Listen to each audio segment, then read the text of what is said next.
এই ভাগবতী কথা সুখদেব গোস্বামী পরীক্ষিতকে শ্রবণ করিয়েছিলেন। তখন যখন পরীক্ষিতের ওপর অভিশাপ হয়েছিল, শাপগ্রস্ত অভিমন্যুর পুত্র উত্তরানন্দন পরীক্ষিতের একদিন মহারাজ পরীক্ষিত বেরিয়েছিলেন বনভ্রমণের জন্য। সেখানে তিনি দেখলেন কি না, তিনজনকে। মাকে এসে বলছেন, মা আমি আজকে বনভ্রমণে বেরিয়েছিলাম, কিন্তু জানো মা আমি আজ কি দেখলাম? বলে কি দেখলে বাবা? বলে এমন দৃশ্য দেখলাম মা, তুমি একটু মন দিয়ে শ্রবণ করো, আমি তাদের নামগুলো বলছি। বললেন বলো বাবা তুমি কি দেখেছ? বললেন মা আমি তিনজনকে দেখলাম। তিনজনকে কে?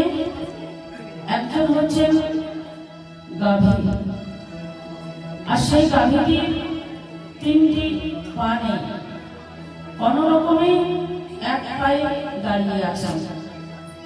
আর একটা বৃষ, বৃষ বাবা মানে বাবা হচ্ছে ষাঁড়, আমরা যাকে ষাঁড় বলি, সেই বৃষ।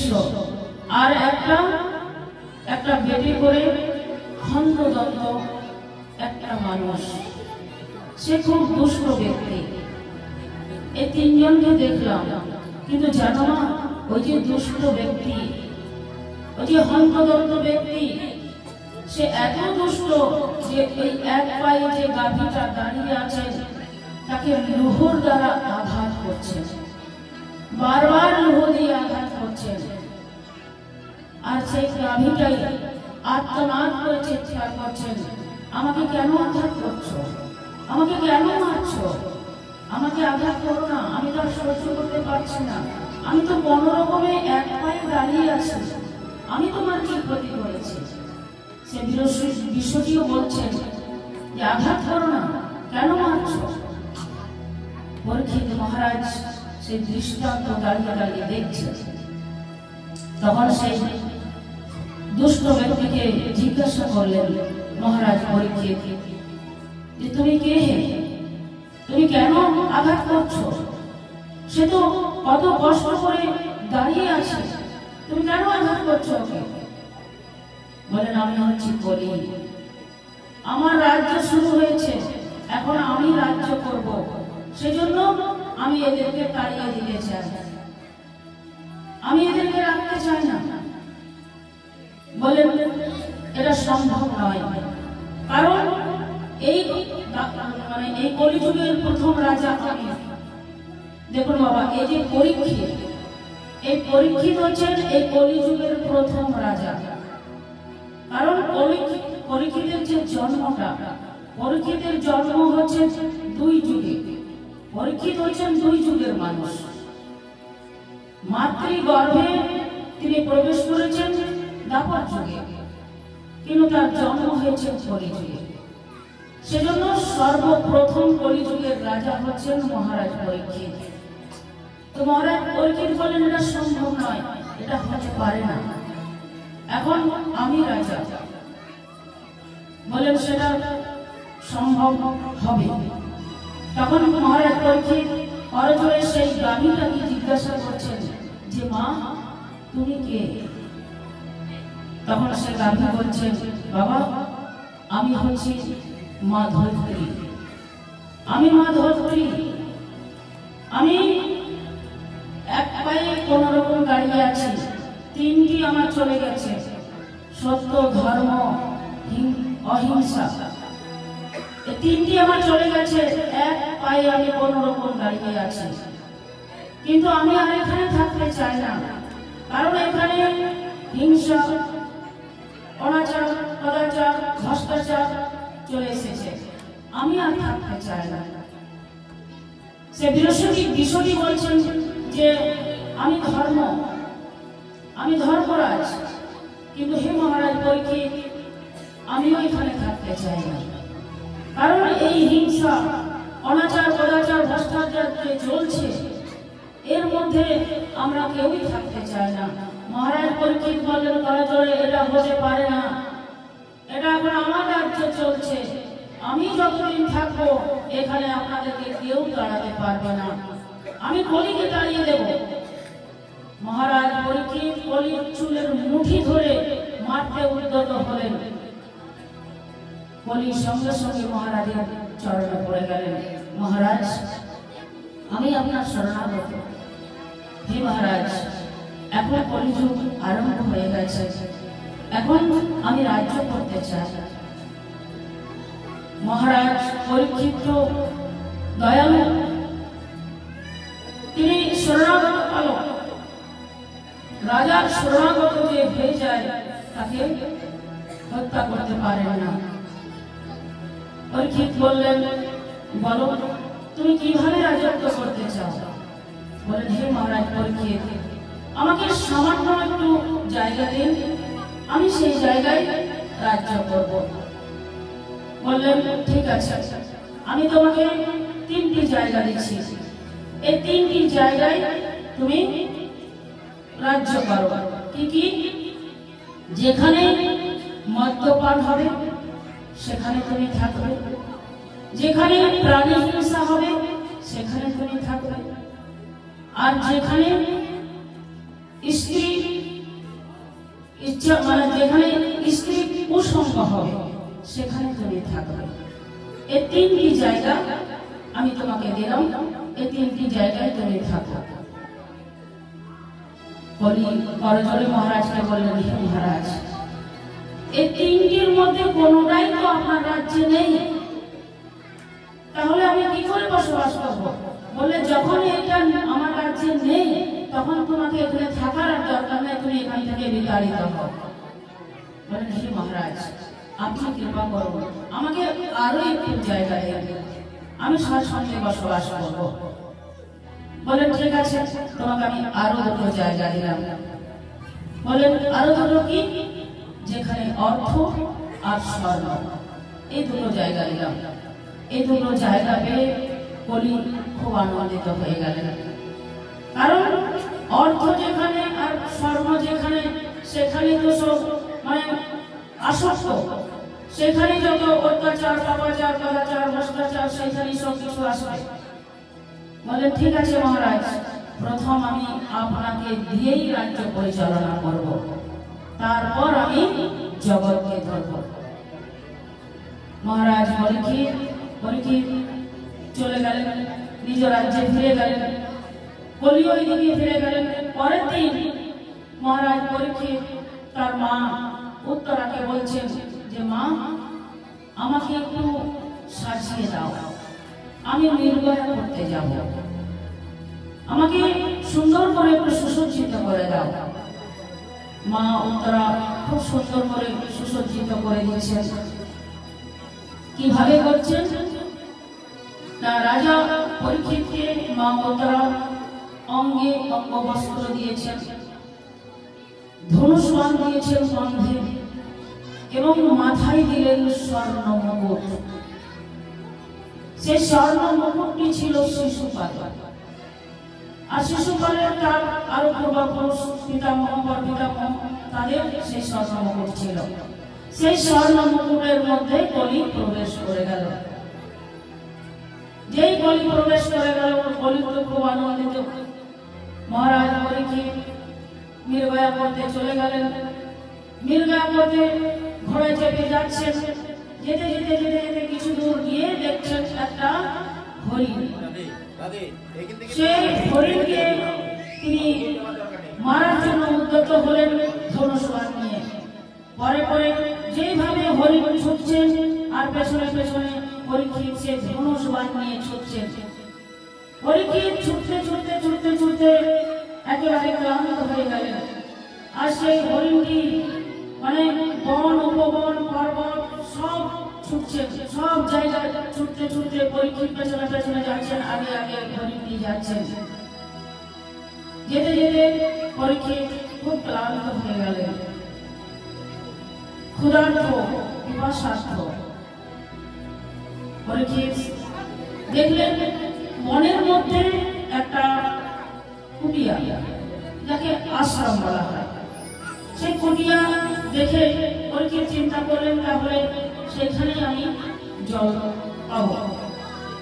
তিনি কুটিয়ার সামনে গেলেন, গিয়ে আওয়াজ দিলেন, কাউকে দেখতে পাচ্ছেন না, দরজাটা বন্ধ আছে।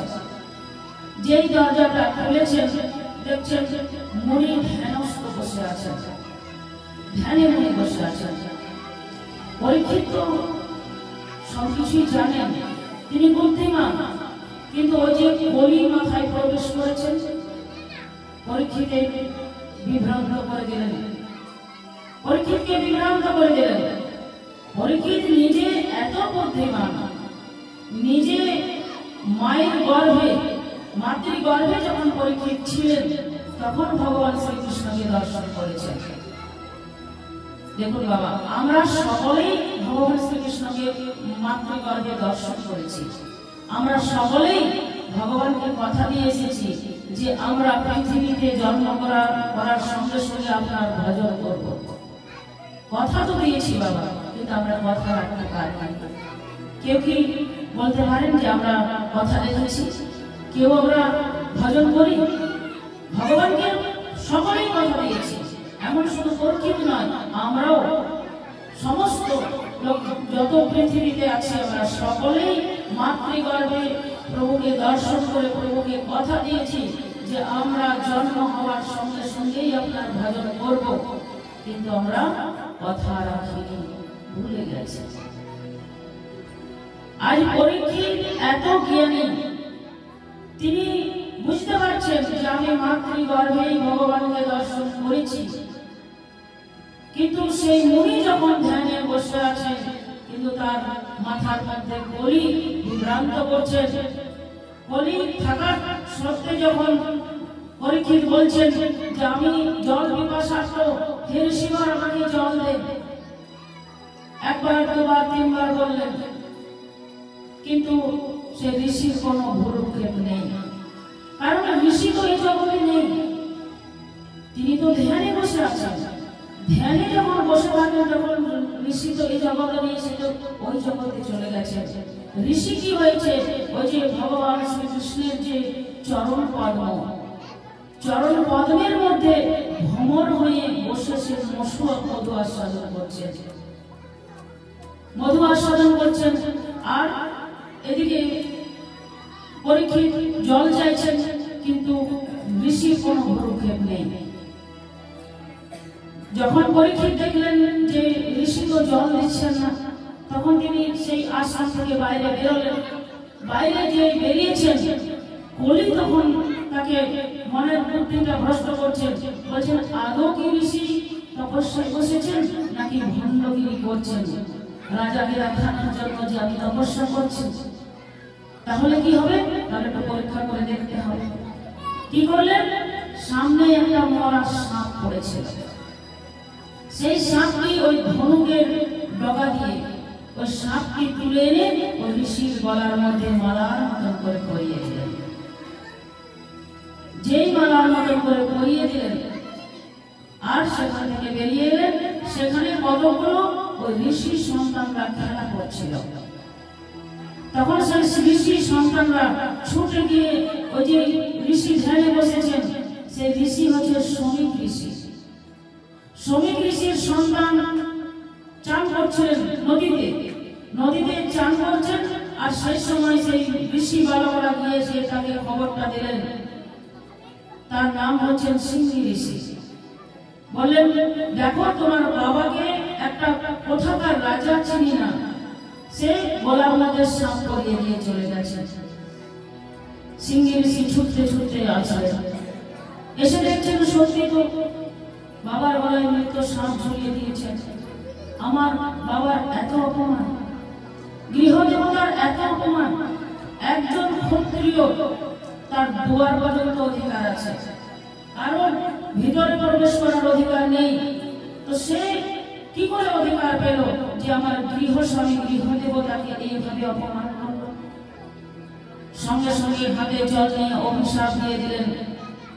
বলেন, সপ্তম দিবসে তৈক্ষতের দংশনে তোমার মৃত্যু হবে। অভিশাপ করে দিলেন। যেই অভিশাপটা হলো সঙ্গে সঙ্গে ভগবানের সেই চরণ পদ্মটা কেঁপে গেল। যেই ভগবানের চরণকে পদ্ম কেঁপে উঠল আর সঙ্গে সঙ্গে ঋষির ধ্যান ভঙ্গ হয়ে গেল। ঋষি ওই জগতে ছিলেন, ঋষি সঙ্গে সঙ্গে এই জগতে চলে এলেন। এসে চোখ খুলে দেখছেন তার সন্তান সিংহী ঋষি চোখে জল, চোখ দুটো লাল লাল। বলেন কি হয়েছে বৎস, তোমার চোখ দুটো লাল কেন? বলেন পিতা, একজন কুলঙ্গার রাজা সে এসে আপনাকে অপমান করেছে, আপনার গলায় মৃত্যু সাপ ঝুলিয়ে দিয়েছে, আমি তাকে অভিশাপ করেছি। বলেন কে সে? বলেন জানো সে কে? সে হচ্ছে আমাদের রাজা পরীক্ষিত। তুমি কি করেছো? তুমি অন্যায় করেছো। তার তো কোনো দোষ ছিল না, সে তো আমার কাছে এসেছিল জল পিপাসার্ত হয়ে জল চাইবার জন্য, কিন্তু আমি জল দিইনি। অন্যায়টা তো আমি করেছি, তুমি তাকে অভিসম্পাদ কেন করলে? তুমি তো অন্যায় করেছো। সাধুর কাজ কি? সাধুর কাজ হচ্ছে ক্ষমাশীল। সাধু যদি ক্ষমাই করতে না পারলে তাহলে সাধু কিসে? সাধু তো ক্ষমার জন্যই। তুমি অন্যায় করেছো, যাও তুমি ক্ষমা প্রার্থী হও। বলেন কি করতে হবে পিতা? বলেন যাও খবরটা দিয়ে এসো যে 7 দিন সময় আছে, 7 দিনের মধ্যে যদি কিছু করতে পারে তাহলে করবে, কোনো যদি উপায় থাকে তাহলে উপায় করবে, কারণ অভিশাপটা হয়ে গেছে। আর এদিকে পরীক্ষিত যখন নির্ভয়া করে ওই শ্রমিক ঋষির গলায় মালাটা ঝুলিয়ে দিয়ে যখন বাড়ি ফিরলেন, বাড়ি ফিরে যখন ওই মাথার মুকুটটা খুলে রাখলেন, খুলে যে রেখেছেন তার চেতন ফিরে গেছে। হায় হায়, আমি কি করলাম, কি অপরাধ করলাম? আজ পর্যন্ত আমার কুলে, আমার বংশে কেউ কোনোদিন সাধু অপমান করেনি, আর আজ আমি এরকম অপমান করলাম। আমি একজন রাজা, প্রজারা অন্যায় করলে আমি তাদেরকে শাস্তি দিই। আজ আমি অন্যায় করেছি, আমি তাদেরকে কি শাস্তি দেব? আজ আমি নিজে অন্যায় করেছি, তাহলে আমারও তো উপযুক্ত শাস্তি হওয়া দরকার। তাহলে আমার শাস্তি কি হবে? আমার শাস্তি যেন মৃত্যুদণ্ড হয়। দেখুন, নিজে রাজা হয়ে নিজের শাস্তি কি চাইলেন? যে আমি যে অপরাধ করেছি, সাধুর অপরে যে আমি অপরাধ করেছি, তার জন্য যাতে আমার মৃত্যুদণ্ড হয়। আমার প্রজারা যদি আজ এই অপরাধ করত তাহলে আমিও তাদেরকে সেই মৃত্যুদণ্ডই দিতাম, তো সেই দণ্ডটা যাতে আমার হয়। এইদিকে তৎক্ষণাৎ সিংহী ঋষি এসে খবর দিলেন, গৌর নামে এক ঋষিকে পাঠিয়েছেন। সেই ঋষি এসে বললেন, মহারাজ আমি কিছু কথা বলতে চাই। বলে বলো কি কথা বলতে চাও? বলেন মহারাজ আপনার অভিশাপ হয়েছে। বলেন কি অভিশাপ হয়েছে? না 7 দিনের ভিতর কৈফ দংশনে আপনার মৃত্যু হবে। পরীক্ষিত হাসতে লাগলেন বাবা, বলেন উপযুক্ত দণ্ড হয়েছে, আমি এই দণ্ডটাই চেয়েছিলাম। সঙ্গে সঙ্গে সমস্ত ছেড়ে যে জন্মেঞ্জয়কে রাজগদিতে বসিয়ে দিলেন। প্রজাকে, তার স্ত্রী, মা সবকে ডেকে মুকুটটি খুলে আর জন্মেঞ্জয়কে অভিষেক করে দিলেন। আর তিনি সব ছেড়ে রাজ থেকে নেমে চলে আসছেন। প্রজারা বলেন, মহারাজ আপনি কোথায় যাচ্ছেন? বলেন দেখলে না এই মাত্র যে আমার উপর অভিশাপটা হলো, এই আশীর্বাদটা হলো। বলে মহারাজ আপনি এটাকে আশীর্বাদ বলছেন? 7 দিনের ভিতর আপনার মৃত্যু, আর আপনি এটাকে আশীর্বাদ বলছেন? বলছেন আশীর্বাদ নয়, সাধুর কত কৃপা, কত দয়া। সাধু তো বলতেই পারতেন যে তুই এখনই ঘোড়া থেকে পড়ার মর, কিন্তু সে তো বলল না। তিনি কত দয়া করলেন আমার উপর, তিনি আমাকে 7 দিন সময় দিয়েছেন। এই 7 দিন আমি সময় পেয়েছি। আপনারা তো এটাও জানেন না যে আপনাদের কবে মৃত্যু হবে। এমনও হতে পারে আজকেই মৃত্যু কারো কারো হয়ে যেতে পারে, আবার কালকে হতে পারে। আপনাদের তো কারো নির্ধারিত নেই যে কখন কার মৃত্যু হবে, কিন্তু আমার একটা নির্ধারিত সময় পেলাম। আমি 7টা দিন সময় পেয়েছি। এই 7টা দিন আমি এই গৃহে আর থাকবো না।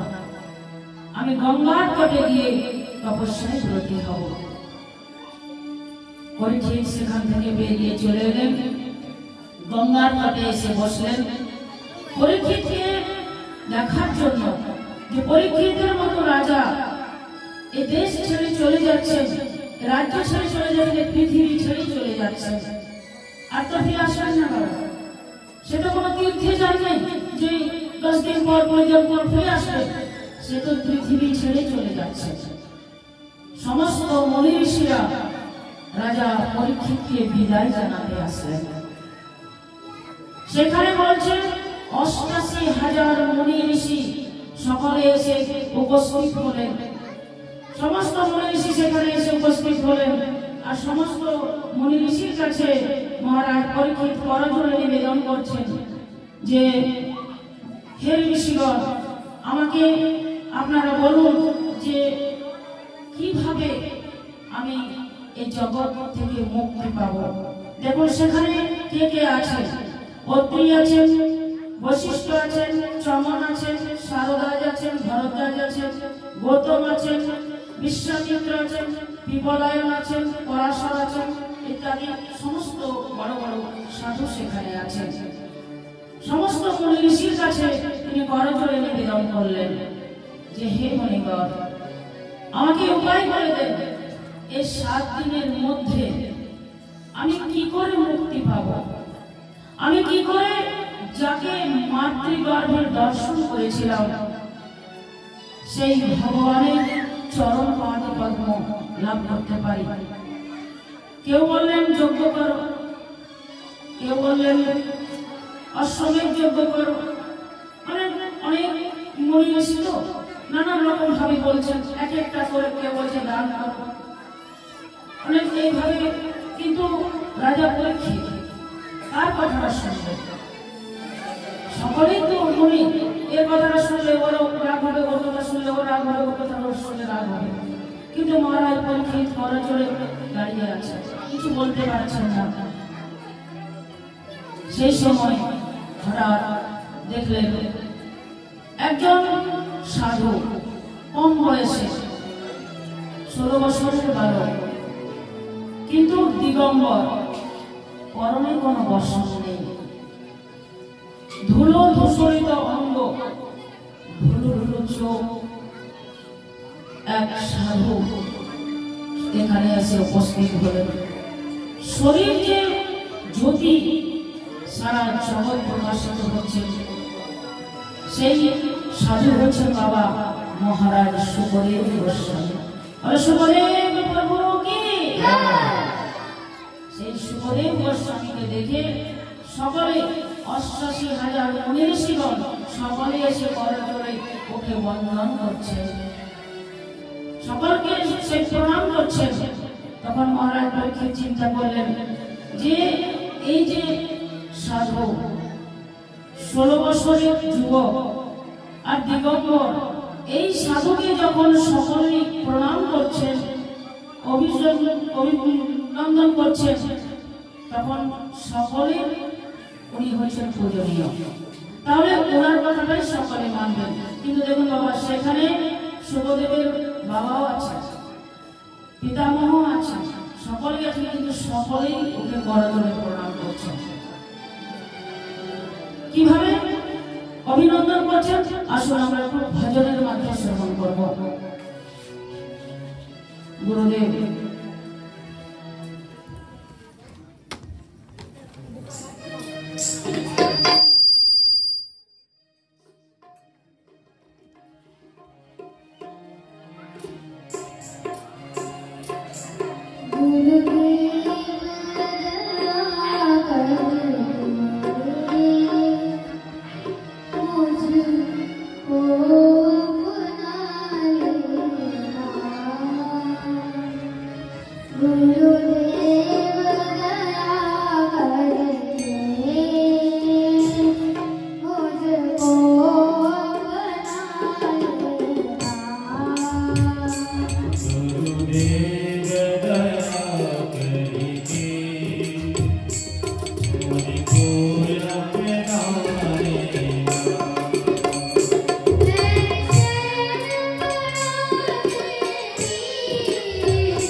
Jai